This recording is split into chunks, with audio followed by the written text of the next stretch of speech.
ठीक, रेडी रहना। हाँ, आज 2026 और परिकल्पनाओं के इस सागर में 2027 के लिए हम अपना भविष्य चुन रहे हैं और भविष्य के साथ जुड़े हुए हैं पीएम श्री केंद्रीय विद्यालय के छात्र छात्राएं, विज्ञान वर्ग की ये छात्राएं हैं। इनके विचार आज अंकित हैं इन पन्नों में और सुनहरा भविष्य ये देखना चाहते हैं। बहुत सारी समस्याएं हैं, बहुत सारे सुझाव हैं और अगर मानव जाति के इतिहास की बात करूं, निरंतर उसने विकास किया है और विकास के साथ बहुत सारे ऐसे आज परिवेश हमें मिल रहे हैं या ये कहें कि बहुत सारे अव्यवस्थाएं भी हमें नज़र आ रही हैं। तो क्या चीज़ें होनी चाहिए कि हम आज से ही शुरुआत करें और 2047 तक हम एक भारत को विकसित रूप में या समृद्ध रूप में देख सकें। और सबसे पहले मैं इस पर आप अपने विचार रखें कि क्या 2047 के लिए चीज़ें होनी चाहिए, कैसा आप भारत का भविष्य देखते हैं? सर, सबसे पहले तो इंडिया से जितना भी करप्शन है उसको पूरी तरह से ख़त्म करना होगा, क्योंकि करप्शन ही किसी भी प्रॉब्लम का सबसे मेन रूट कॉज है। और उसके बाद इंडिया को अपना हेल्थ केयर सिस्टम और एजुकेशन सिस्टम इम्प्रूव करना चाहिए, जिसमें इंडिया काफ़ी पीछे है।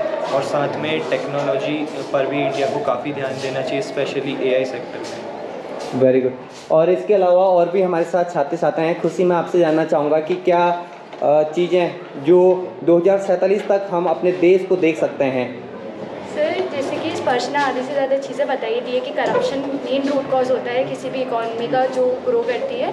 उसी के साथ साथ अगर हम एज अ सिटीज़न भी खुद अवेयर रहे और उसके प्रति हम अपने काम करें तो इंडिया की इकॉनमी ज़रूरी ग्रो करेगी। जैसे कि आजकल बहुत सारा करप्शन चल रहा है, पेपर लीक्स हो रहे हैं। इन सब का रूट कॉज करप्शन के साथ साथ कहीं पेरेंट्स का अपने वेल्थ और लोगों का अपने पैसों का भी गलत इस्तेमाल करना भी हो सकता है, कहीं कहीं जो अपनी वेल्थ को दिखा के पावर के दम पे लोगों को दबाते हैं।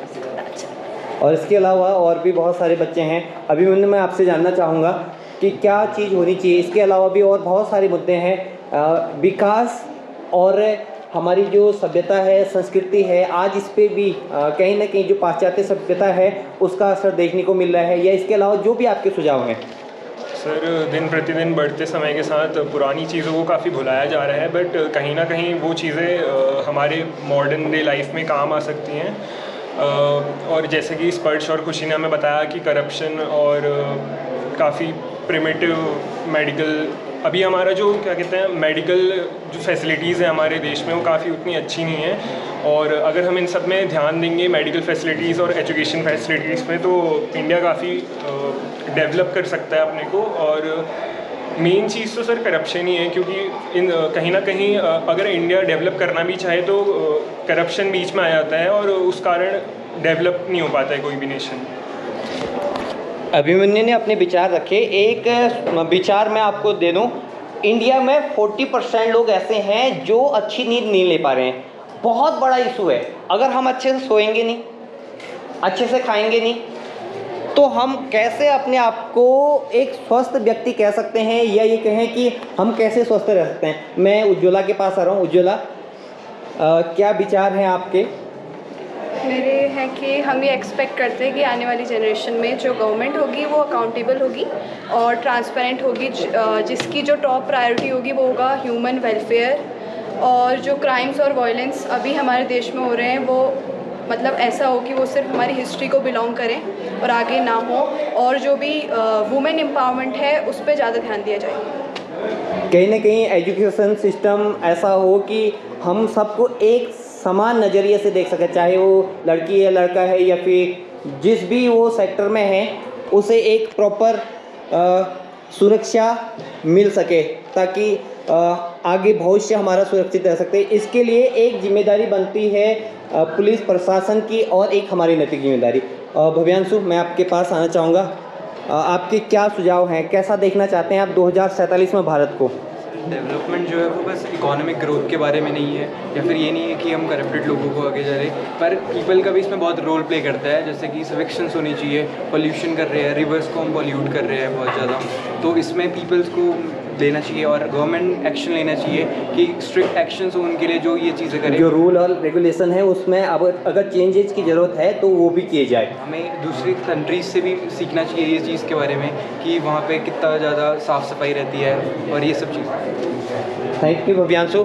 एक और चीज़ मैं कहना चाहूँगा विद्यालय की ओर से, अपनी ओर से और अपने विद्यार्थियों की ओर से कि हम सबकी एक नैतिक जिम्मेदारी है और अगर देखा जाए तो कहीं ना कहीं हमारे द्वारा ही विकास होना है और हमारे ही द्वारा ही विनाश कहें या फिर अव्यवस्था कहें या फिर करप्शन कहें, वो जिसे उसे हम किसी भी रूप में देख सकते हैं। तो हम सबकी नैतिक जिम्मेदारी है कि हम मिलके एक शुद्ध विचारधारा के साथ, चाहे वो भ्रष्टाचार है, चाहे वो किसी भी क्षेत्र में है, चाहे राजनीति के क्षेत्र में है या फिर शिक्षा के क्षेत्र में नीट जैसे मुद्दे हैं या फिर पर्यावरण से संबंधित मुद्दे हैं। आप देख रहे हैं अभी बाढ़ जैसी समस्याएं हो रही हैं, दिन प्रतिदिन सड़कें बनाई जा रही हैं, लेकिन अच्छी बात है विकास के लिए सड़कें ज़रूरी हैं, लेकिन कहीं न कहीं उसके अल्टरनेट हमें बहुत सारे पेड़ लगाने हैं, पर्यावरण सुरक्षा का ध्यान रखना है। तो बहुत सारे मुद्दे हैं और बच्चों ने आज ये बहुत अच्छा काम किया है और अपने अपने विचार रखे हैं।